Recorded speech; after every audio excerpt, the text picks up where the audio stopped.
তত্ত্বটা এসেছিল আমাদের ফিউডালিজম তত্ত্বের পরিবর্তে বা ফিউডালিজম তত্ত্বগত সামন্ততান্ত্রিক প্রথাকে সমালোচনা করে লিবারালিজমের যে ধারণা বা উদারবাদের যে ধারণা সেই ধারণার কিন্তু আত্মপ্রকাশ করে।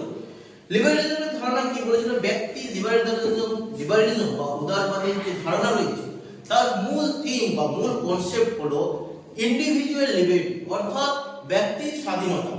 ব্যক্তির স্বাধীনতাকে ইন্ডিভিজুয়াল তাত্ত্বিকরা অর্থাৎ লিবারালিজমের তাত্ত্বিকরা খুবই গুরুত্ব দিয়েছিলেন এবং রাষ্ট্রের ক্ষমতাকে সীমিত করার কথা বলেছিলেন। রাষ্ট্রের ক্ষমতা যেন ব্যক্তিগত জীবনে কম থেকে কম হয় এবং রাষ্ট্র যেন কম থেকে কম ব্যক্তির জীবনে হস্তক্ষেপ করে। এটি হচ্ছে লিবারালিজম বা উদারবাদের ধারণার মূল কনসেপ্ট বা কোর কনসেপ্ট। এরপর এছাড়াও কিছু কিছু আরো তত্ত্ব রয়েছে বা লিবারালিজমের তত্ত্বের মধ্যে আরো কিছু কি কনসেপ্ট রয়েছে যেগুলো কি আমাদের জন্য জানা কিন্তু খুব প্রয়োজন। ফার্স্ট কি, যেটা আমি সর্বপ্রথমে বললাম সেটা হচ্ছে ইন্ডিভিজুয়াল লিবার্টি, অর্থাৎ ব্যক্তিগত স্বাধীনতা। অর্থাৎ ব্যক্তি নিজে ব্যক্তি individual have their own rational power and their own rational capacity to make their decision. তাহলে যখন একটা ইন্ডিভিজুয়াল বা একজন ব্যক্তি যখন নিজের ব্যক্তি স্বাধীনতা বা নিজের ডিসিশন মেকিং পাওয়ার রয়েছে, তাহলে সেই ক্ষেত্রে কিন্তু রাষ্ট্রের কোনো ভূমিকা থাকতে পারে না। রাষ্ট্র কিন্তু সর্বদা ইন্ডিভিজুয়াল বা ব্যক্তির জীবনে কম থেকে কম হস্তক্ষেপ করবে। এটি হচ্ছে ইন্ডিভিজুয়াল লিবার্টি বা ব্যক্তিগত স্বাধীনতা। এটা হলো উদারবাদের একটি ফার্স্ট পয়েন্ট, যেটা হচ্ছে ইন্ডিভিজুয়াল লিবার্টি। সেকেন্ড পয়েন্ট কি, প্রপার্টি অফ রাইটস, অর্থাৎ সম্পত্তির অধিকার। লিবারালিজম তাত্ত্বিকদের মধ্যে যেহেতু মানুষের বেঁচে থাকার জন্য তাদের রিসোর্সের প্রয়োজন, খাবারের প্রয়োজন, ভালো থাকার জন্য বাড়ির প্রয়োজন, ভালোভাবে যাতায়াতের জন্য তাদের গাড়ির প্রয়োজন, তাহলে প্রপার্টি রাইটস অর্থাৎ ব্যক্তিগত সম্পত্তিকেও কিন্তু ইন্ডিভিজুয়াল তাত্ত্বিকরা খুবই গুরুত্ব সহকারে কিন্তু দেখেছে।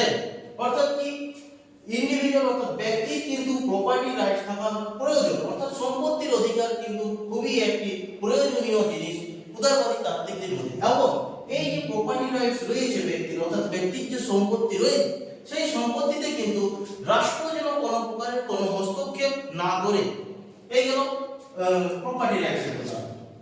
সেকেন্ড কি, সেপারেশন অফ পাওয়ার, অর্থাৎ কি সেপারেশন অফ পাওয়ার মিন্স যে ক্ষমতা রয়েছে সেই ক্ষমতাটা কিন্তু এক জায়গায় কেন্দ্রীভূত বা পুঞ্জীভূত অবস্থায় থাকবে না।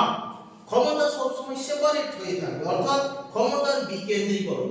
ক্ষমতা এক জায়গায় যদি পুঞ্জীভূত হয়ে থাকে তাহলে কিন্তু দুর্নীতি বা সৃষ্টি হতে পারে। তাই উদারবাদী তাত্ত্বিকদের মধ্যে সেপারেশন অফ পাওয়ার একটি খুবই গুরুত্বপূর্ণ তত্ত্ব, যেখানে এর একটি উদাহরণ হিসেবে বলা যেতে পারে, যেমন আমাদের ভারতবর্ষের কথা বলা যেতে পারে।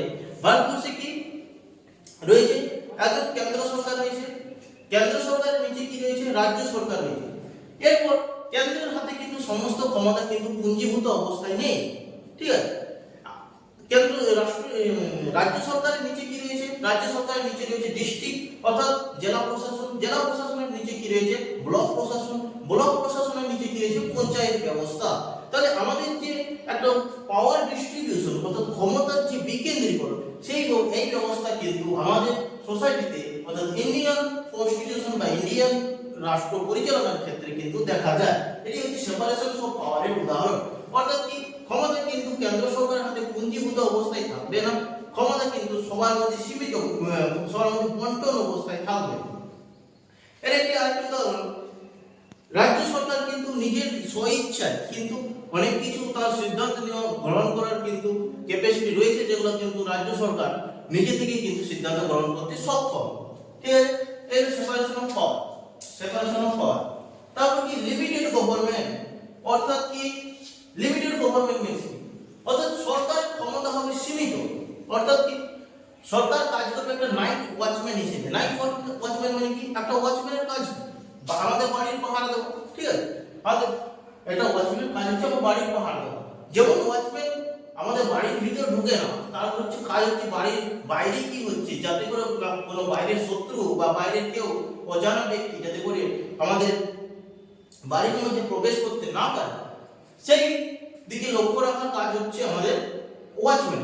তাহলে উদারবাদী তাত্ত্বিকরা বলেছেন কিন্তু গভর্নমেন্টকে একটি নাইট ওয়াচম্যান হিসেবে কিন্তু দেখতে হবে। অর্থাৎ কি কেবলমাত্র গভর্নমেন্টের কাজ হবে, কেবলমাত্র সরকারের কাজ হবে তিনটি কাজ থাকবে কি, রাইট টু লাইফ,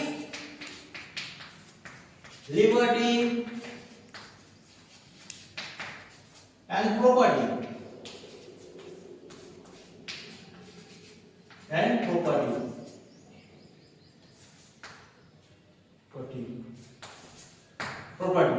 অর্থাৎ কি একজন নাইট ওয়াচম্যান যেন আমাদের বাড়ির পাহারা দেয়, ঠিক তেমন একজন সরকার কি করবে, রাষ্ট্র কি করবে, আমাদের রাষ্ট্রের কাজ হবে লাইফ অর্থাৎ আমাদের জীবনের সুরক্ষা দেওয়া, লিবার্টি দেওয়া আমাদের স্বাধীনতা, বাক স্বাধীনতা, এইসব স্বাধীনতা যাতে কেউ হনন না করতে পারে সেই দিকে লক্ষ্য রাখা। তিন নম্বর কি প্রপার্টি, আমাদের সম্পত্তি যেমন কেউ না জোরপূর্বক অধিগ্রহণ করতে পারে কিংবা সম্পত্তি যেন কেউ কোনো প্রকার কোনোভাবে না ছিনিয়ে নিতে পারে সেটার দিকে কিন্তু লক্ষ্য রাখা কাজ কার হবে না আমাদের গভর্নমেন্ট কিন্তু বা সরকার কোনো প্রকারের কোনো জনকল্যাণমূলক কার্য কিন্তু করবে না, বুঝলো? গভর্নমেন্ট কোনো প্রকারের কোনো জনকল্যাণমূলক কার্য কিন্তু তার এখতিয়ারের মধ্যে থাকবে না। কারণ কি, কারণ individual is enough capable to do their rational choice and to do their own decision making, to do their own decision, তাই কি সেক্ষেত্রে কিন্তু সরকারের কোনো প্রয়োজন নেই। আরো কিছু পয়েন্ট রয়েছে, যেমন হলো free market, free market, free market অর্থাৎ কি সরকার অর্থাৎ গভর্নমেন্ট কোন প্রকারের কিন্তু ট্যাক্স কালেক্ট করবে না ব্যবসা বাণিজ্য করার ক্ষেত্রে। ব্যক্তি যেন স্বাধীনভাবে তার ব্যবসা বাণিজ্য করতে পারে এবং সেক্ষেত্রে যেন কোনো প্রকারের রাষ্ট্র তাকে ট্যাক্স বা কোনো প্রকারের বাধার সম্মুখীন যাতে না হয় সেই দিকে লক্ষ্য করাও কিন্তু রাষ্ট্রের কাজ। এবং ইকোনমির ক্ষেত্রে যেন কোনো প্রকার হস্তক্ষেপ রাষ্ট্র যেন ব্যক্তির জীবনে না করে, এটা হচ্ছে ফ্রি মার্কেট। এবং কোনো প্রকারের যেন কোনো প্রকারের যেন কিছু ট্যাক্স বা কর কিছু যেন এখান থেকে নেওয়া না হয়, ফ্রি মার্কেট। তাহলে কি ডেমোক্রেসি, ডেমোক্রেসি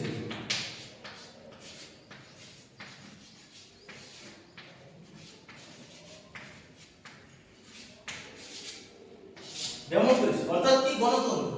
ডেমোক্রেসি বা গণতন্ত্র বলতে কি বোঝায় না, একজন ব্যক্তি একজন সাধারণ জনক বা একজন সাধারণ পাবলিক তখনই কিন্তু নিজের ব্যক্তিত্বের বিকাশ ঘটাতে পারবে যখন তার কাছে কিন্তু ডেমোক্রেসি সেই রাষ্ট্রে কিন্তু গণতান্ত্রিক ব্যবস্থা কিন্তু থাকবে। যদি গণতান্ত্রিক ব্যবস্থা না থাকে কোন একটি রাষ্ট্রে তখন কিন্তু সেই ক্ষেত্রে কিন্তু কোনোভাবে ব্যক্তির ব্যক্তিগত স্বাধীনতা বা ব্যক্তির ব্যক্তিগত উত্থাপন করা কিন্তু সম্ভব হয়ে উঠবে না। ডেমোক্রেসি প্রক্রিয়ায় যদি একটা রাষ্ট্র যদি ডেমোক্রেসি প্রক্রিয়ার মধ্যে না চলে তাহলে কিন্তু কোনোদিনই ব্যক্তির ব্যক্তিত্ব বিকাশ ঘটানো সম্ভব নয়। কারণ সে কখনো নিজের যে ডিসিশন মেকিং পাওয়ার সেটা কিন্তু সে সরকারের কাছে রাখার তার অনুমতিই থাকবে না। একটা মোনার্কি ব্যবস্থায় বা একটা রাজতান্ত্রিক ব্যবস্থায় কখনো কি একজন সাধারণ জনগণ রাজার বিরুদ্ধাচরণ করতে পারে? পারে না।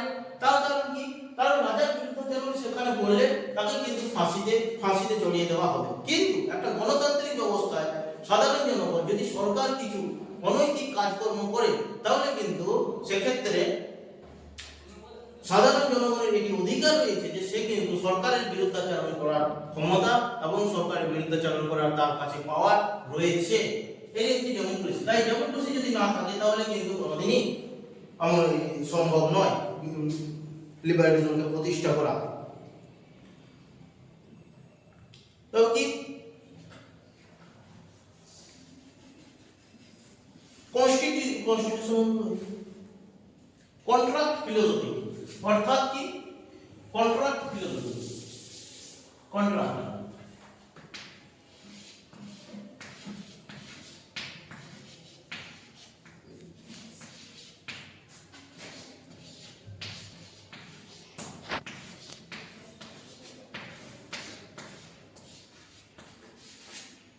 কন্ট্রাক্ট ফিলোসফি অর্থাৎ আমাদের রাষ্ট্রের সৃষ্টি হয়েছে কিভাবে না চুক্তির ফলে। আমাদের রাষ্ট্রের বা আমাদের যে রাজ্যে সৃষ্টি হয়েছে চুক্তির ফলে। চুক্তিকে করেছে সাধারণ জনগণ নিজেদেরকে প্রাকৃতিক অবস্থায় যে অরাজকতার সম্মুখীন হতে হচ্ছিল, সেই অরাজকতার হাত থেকে কিন্তু বাঁচার জন্য তারা কিন্তু পরস্পরের মধ্যে একটা চুক্তি করে তাদের যে নেচারাল রাইটস অর্থাৎ প্রাকৃতিক যে সমস্ত অধিকার রয়েছে সেগুলো কিন্তু একজনের হাতে দেয়। কেন দেয়? তার কারণ হচ্ছে যাতে করে সে তার সম্পত্তি এবং জীবনের অধিকার রক্ষা করে চলে। ঠিক আছে? তাই যেহেতু জনগণ নিজেরাই চুক্তির মাধ্যমে রাষ্ট্রের সৃষ্টি করেছে, তাই এখানে সর্বেসর্বা কার হওয়া উচিত? নিশ্চয়ই ব্যক্তি। অর্থাৎ যদি একজন ব্যক্তিরা নিজেদের প্রাকৃতিক অবস্থার হাত থেকে রক্ষা করার জন্য, অরাজকতার হাত থেকে রক্ষা করার জন্য একটা কন্ট্রাক্ট তৈরি করে, সেই কন্ট্রাক্ট বা চুক্তি তৈরি করে এবং সেই চুক্তির মাধ্যমে রাষ্ট্রের সৃষ্টি হয়, তাহলে যে কোর বা মেন প্লেয়ার, এখানে মেন প্লেয়ার কে? ব্যক্তি যেহেতু মেন প্লেয়ার এখানে, তাই সর্বপ্রথম কাকে পাওয়া দরকার? রাষ্ট্রে কেন ব্যক্তিকে? অবশ্যই ব্যক্তিকে। কারণ যখন ব্যক্তি বা পরস্পর বা পিপল পরস্পর চুক্তির মাধ্যমে একটি রাষ্ট্রের গঠন করেছে, সে তখন সর্বপ্রধান দায়িত্ব বা সর্বপ্রধান গুরুত্ব কিন্তু ব্যক্তিকেই দেওয়া দরকার। এই কথাটাই বলতে চেয়েছেন উদারবাদী কার্তিকরা। ঠিক আছে? এরপর কি? এরপর উদারবাদের কিছু স্টেজ রয়েছে বা স্টেপ রয়েছে। উদারবাদের স্টেপগুলো কি না? ফার্স্ট স্টেপ যদি বলা হয় উদারবাদের ইভলিউশন বা উদারবাদের বিকাশ। উদারবাদের বিকাশ কিভাবে হয়েছে? উদারবাদের বিকাশ হয়েছে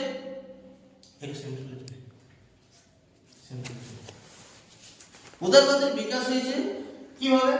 কতগুলি স্টেপ বাই স্টেপ কিন্তু উদারবাদের বিকাশ ঘটিত বা ইভলিউশনটা হয়েছে। ফার্স্ট স্টেপ কি? ক্লাসিক্যাল লিবারালিজম অর্থাৎ শাস্ত্রীয় উদারবাদ।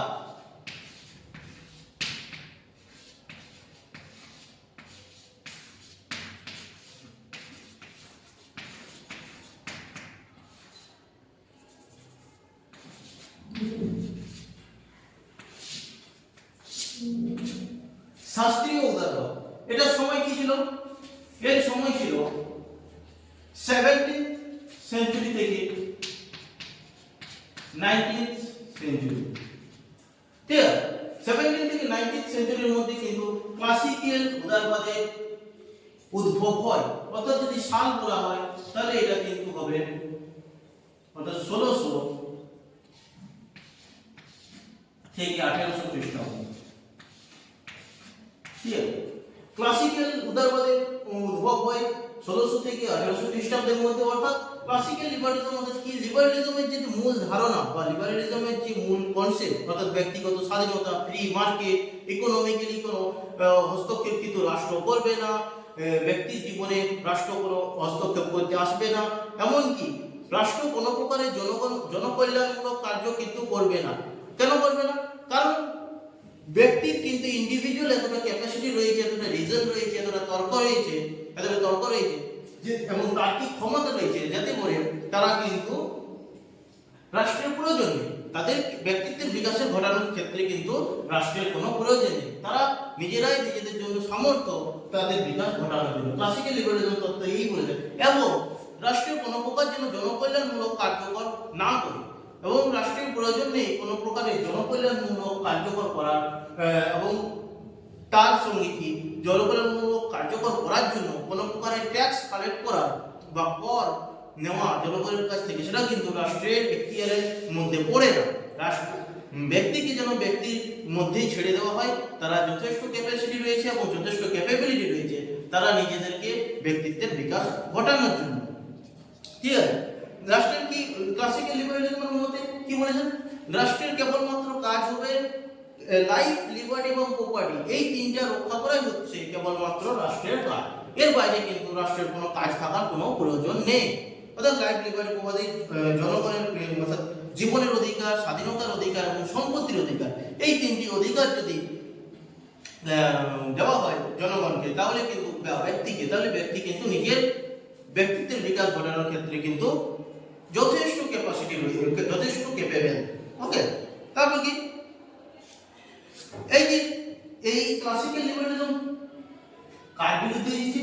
সেম লিবারেলিজম যেমন এই যে ফিউডালিজম এবং রাজতান্ত্রিক ব্যবস্থার প্রতিরোধে, ঠিক তেমনি ক্লাসিক্যাল লিবারেলিজম যেহেতু লিবারেলিজমের প্রথম ধারণা, লিবারেলিজমের প্রথম ধারণা যেহেতু ক্লাসিক্যাল লিবারেলিজম বা শাস্ত্রীয় উদারবাদ, তাহলে এটাও কিন্তু ফিউডালিজম বা রাজতন্ত্রের প্রতিরোধে কিন্তু এই যে ক্লাসিক্যাল লিবারেলিজমের উৎপত্তি হয়েছে। এবং লেসিসপিয়ারের কথা অর্থাৎ ফ্রি মার্কেটের কথা কিন্তু এটা বলেছে। এর কিছু তাত্ত্বিক রয়েছে, যেমন থমাস পেন রয়েছে, তার সাথে রয়েছে জেফারসন, ডেভিড রিকার্ডো, এইসব তাত্ত্বিকরা ক্লাসিক্যাল লিবারেলিজমের কিন্তু অন্তর্ভুক্ত জনগণ বা অন্তর্ভুক্ত তাত্ত্বিক। এগুলো ক্লাসিক্যাল লিবারেলিজম। ক্লাসিক্যাল লিবারেলিজমের পর আবার কিছু লিবারেলিজমের মধ্যে আবার কিছু এলিমেন্ট যোগ হয়, তারপর আস্তে আস্তে ইভলিউশন বা বিকাশ লাভের পর কি আসতে শুরু করে? ক্লাসিক্যাল লিবারেলিজমের পর আসতে শুরু করে কি না মডার্ন লিবারেলিজম।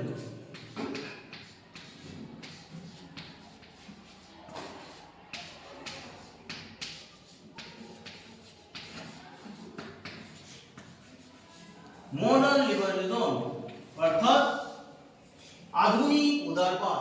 আধুনিক উদারবাদীরা কি বলছেন? আধুনিক উদারবাদী যেসব তাত্ত্বিকরা রয়েছে, এটা শুরু হয়েছিল 19th সেঞ্চুরি থেকে 20th সেঞ্চুরি, 19th সেঞ্চুরি থেকে 20th সেঞ্চুরি, এই সময়কালের মধ্যে কিন্তু মডার্ন লিবারেলিজমের সূচনা হয়।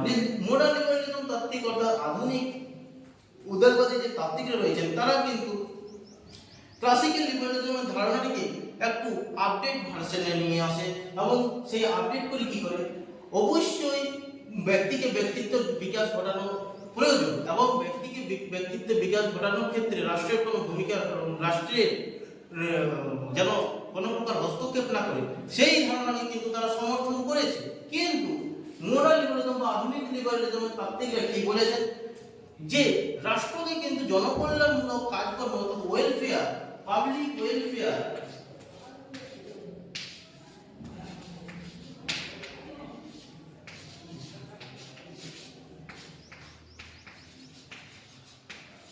পাবলিক ওয়েলফেয়ার বা জনকল্যাণমূলক কাজকর্ম, এগুলোর দিকেও কিন্তু ধ্যান দিতে দেওয়া দরকার। কেননা যদি না জনকল্যাণমূলক রাষ্ট্র যদি না জনকল্যাণমূলক কার্যকর করে, তাহলে কিন্তু একটা সোসাইটির মধ্যে কখনোই ইকুয়ালিটি আনা সম্ভব নয় এবং একটা রাষ্ট্র কখনোই সেম ভাবে এগোতে পারবে না। একটা রাষ্ট্রের মধ্যে যে জনগণ রয়েছে, তারা কিন্তু কখনোই সমানভাবে এগিয়ে যেতে পারবে না।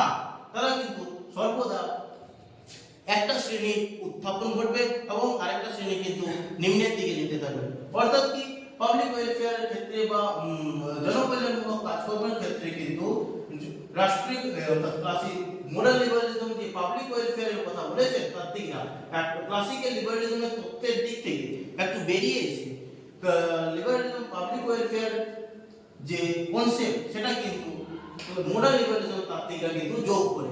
অর্থাৎ রাষ্ট্রকে এখানে কিন্তু একটু ক্ষমতা দেওয়া হয় এবং সেখানে ট্যাক্স কালেক্ট করারও কথা বলা হয় এবং ট্যাক্স কালেক্ট করে পাবলিক ওয়েলফেয়ার বা জনকল্যাণমূলক কাজকর্ম কিন্তু রাষ্ট্রের যে দায়িত্বের মধ্যে পড়ে, সেটাও কিন্তু এই মডার্ন লিবারেলিজমের তাত্ত্বিকরা স্বীকার করে। নেক্সট স্টেপ অর্থাৎ পরবর্তী পর্যায়ের নাম হচ্ছে লিবার্টারিয়ানিজম। লিবার্টারিয়ানিজম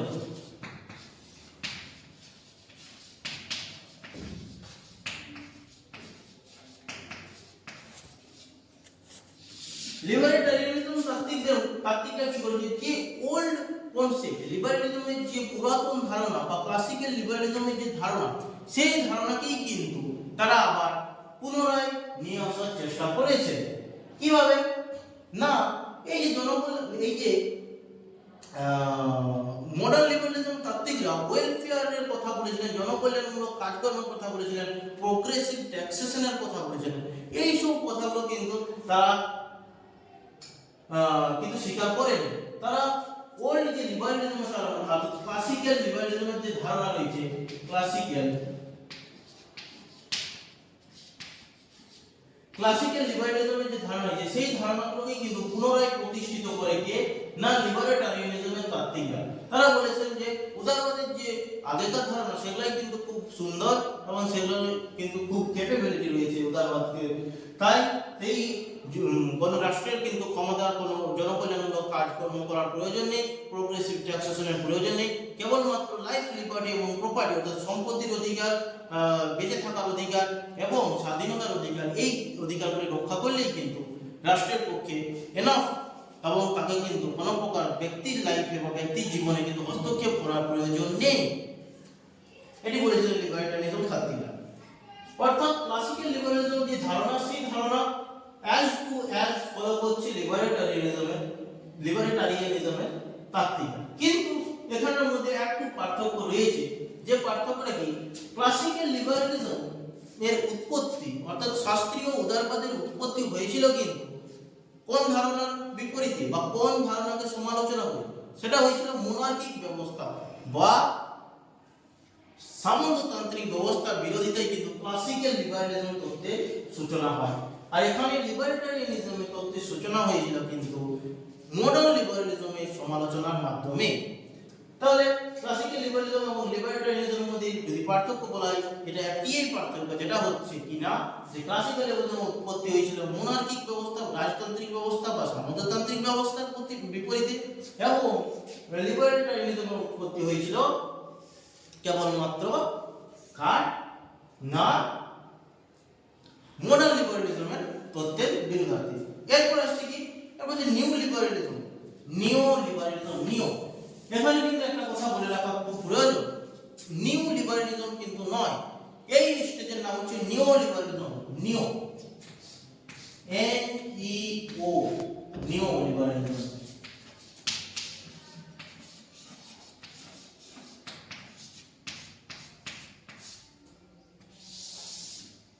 আমরা যদি নিও লিবারালিজমের কথা বলি, যদি এক কথায় বলতে যাই যে নিও লিবারালিজম কি, অর্থাৎ নিও যদি কোথাও কনসেপ্টটা দেখতে পাই, তাহলেই কিন্তু আমাদের ভাবতে হবে দুটো তত্ত্বের কিন্তু সংমিশ্রণ, দুটো তত্ত্বকে কিন্তু সংমিশ্রিত ভাবে কিন্তু একটি তত্ত্বের উৎপত্তি, যেটাই হচ্ছে নিও liberalism.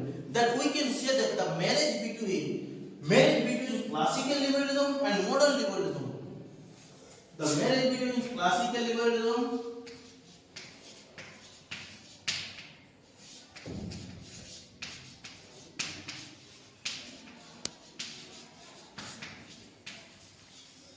Plus modern liberalism.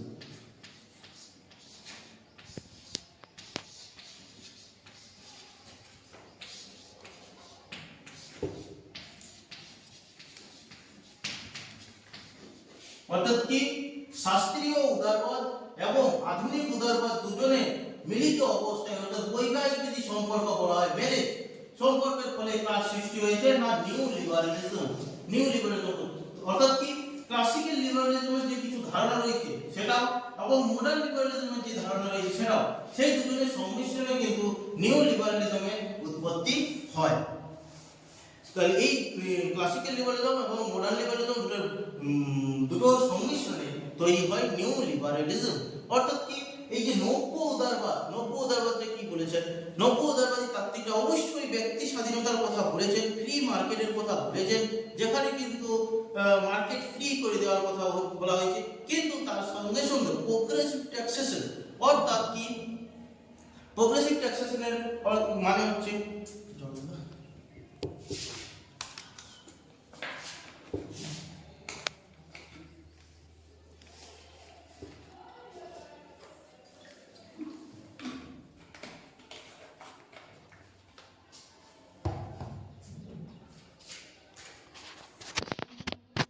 Progressive ট্যাক্সেশনের অর্থাৎ কি, অর্থাৎ প্রোগ্রেসিভ ট্যাক্সেশন মানে হচ্ছে যে জনকল্যাণমূলক কার্য করার জন্য সরকার যে ট্যাক্স কালেক্ট করবে সেই ট্যাক্স কালেক্টেরও কিন্তু সমর্থন করেছেন। কেবলমাত্র যে ফ্ল্যাট ট্যাক্স, এই ধারণা কিন্তু সমর্থন করেননি। এবং ক্লাসিক্যাল লিবারালিজম যেমন ফ্রি মার্কেটের কথা বলেছেন, সেটাও কিন্তু নিও লিবারালিজমে বলেছেন, এবং মডার্ন লিবারালিজম ওয়েলফেয়ার স্টেটের কথা বলেছেন, সেটাও কিন্তু বলেছেন। অর্থাৎ রাষ্ট্রকে দুই ধরনের কাজই করে চলতে হবে। যেমন রাষ্ট্র ক্লাসিক্যাল লিবারালিজমকে নিয়ে চলে, অর্থাৎ ফ্রি মার্কেট, ব্যক্তির যেন স্বাধীনতা থেকে ব্যক্তির ব্যক্তিগত স্বাধীনতা থাকে, তার ক্যাপাবিলিটি গুলোকে দেখাবার জন্য, তার মেন্টালিটি স্ট্রং দেখানোর জন্য, এবং একটা মেরিট বেস অর্থাৎ বৌদ্ধিক চেতনার ভিত্তিতে যেন মেরিট বেস সোসাইটি তৈরি হয়। তার সঙ্গে সঙ্গে আবার কি যেন যে মোরাল লিবারেলিজমের তাত্ত্বিকরা যেমন কি বলেছেন যে ওয়েলফেয়ার অর্থাৎ জনকল্যাণমূলক কার্যক্রম, অর্থাৎ কি যারা সমাজে পিছিয়ে রয়ে গিয়েছে, অর্থাৎ সমাজে যারা ব্যাকওয়ার্ড ক্লাস রয়ে গিয়েছে, তাদেরও কিন্তু সেই মেরিট বেস সোসাইটির সঙ্গে সঙ্গে কিন্তু সেই ব্যাকওয়ার্ড ক্লাস বা ব্যাকওয়ার্ড যারা সোসাইটিতে যারা জনগণ রয়েছে তারাও কিন্তু তাদেরও কিন্তু উত্থাপন ঘটানো কিন্তু প্রয়োজন এবং খুবই প্রয়োজন। তবেই একটি সোসাইটি কিন্তু ঠিকঠাকভাবে পরিচালিত হতে পারবে এবং কি এবং একটা সোসাইটির মধ্যে সমতা বজায় থাকবে এবং সেখানে ইকুয়ালিটিও দেখা দিতে পারবে।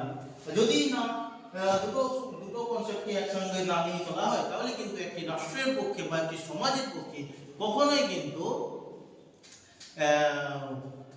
ফুলফিল করা বা একটি ব্যক্তি ফুলফিল বিকাশমান করা ব্যক্তির নয়, একটি সমাজের সমস্ত ব্যক্তির কিন্তু ফুলফিল বিকাশ করা বা সম্পূর্ণভাবে তার মেরিটকে বা তার বুদ্ধিসত্তাকে বিকাশ ঘটানো কিন্তু সম্ভব নয় ক্লাসিক্যাল লিবারেলিজম।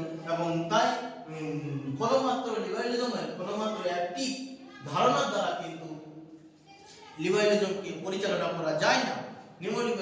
নিউ লিবারেলিজম অর্থাৎ নব্য উদারনীতিবাদীদের মধ্যে দুটো তত্ত্বকেই সঙ্গে করে এবং তাদের যে খারাপ জিনিসগুলো রয়েছে সেগুলিকে বাদ দিয়ে এবং তার যে ভালো ভালো জিনিসগুলো রয়েছে সেগুলিকে সঙ্গে নিয়ে কিন্তু একটি তত্ত্বের উত্থাপন করেছেন নিউ লিবারেলিজমরা, যে কি না যেখানে ওয়েলফেয়ারও থাকবে, জনকল্যাণ রাষ্ট্র জনগণের জনকল্যাণমূলক কাজও করবে, তার সঙ্গে কি করবে, তার সঙ্গে সঙ্গে ক্লাসিক্যাল লিবারেলিজম বলেছিল যে মার্কেটকে ফ্রি খোলা রাখতে হবে, যে কোনো প্রকারের হস্তক্ষেপ মার্কেটের মধ্যে না থাকে, ইকোনমিতে যেমন রাষ্ট্র হস্তক্ষেপ না করে সেই দিকেও কিন্তু লক্ষ্য রাখতে হবে। ব্যাস।